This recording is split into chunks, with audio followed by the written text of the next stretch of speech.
Hello everyone.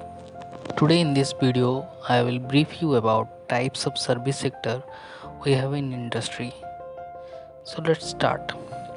There are two types of service like remote support or on-site support.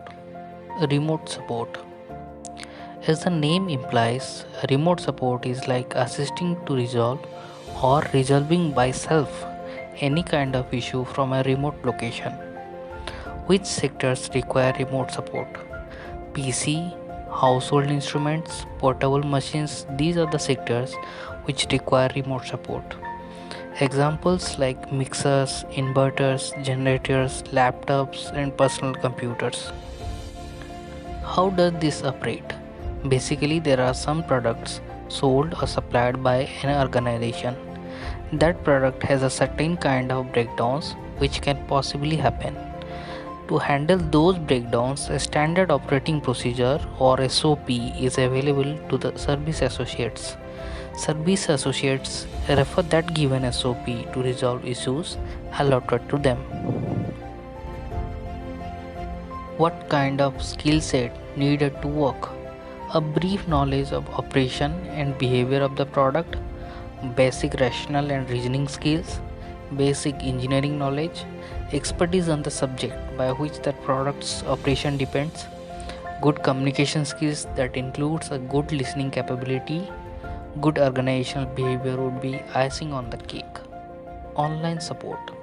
In online support, the person has to be there at site to resolve technical issues.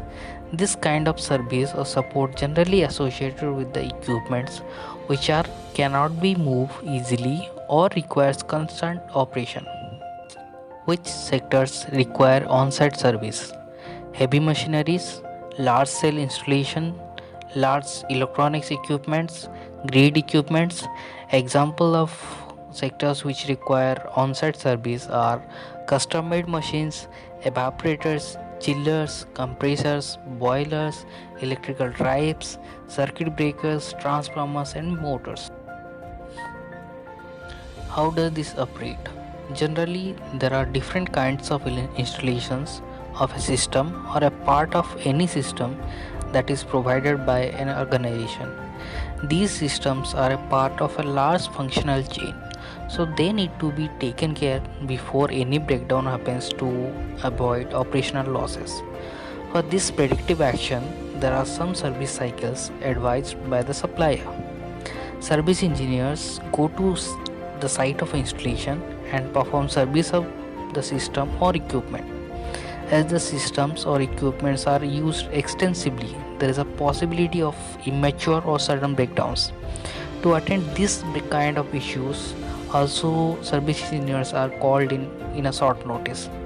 Service also includes preventive maintenance. For idea about preventive maintenance or PM, watch our related category. What kind of skill set is required? A brief knowledge of operation and behavior of the system, basic rational and reasoning skills, basic engineering knowledge, expertise on the subject by which that system's operation depends, good communication skill, and that's all. Hope I have made clear about the classification of service sector. Feel free to reach out for any kind of doubt. See you in another video. Thank you.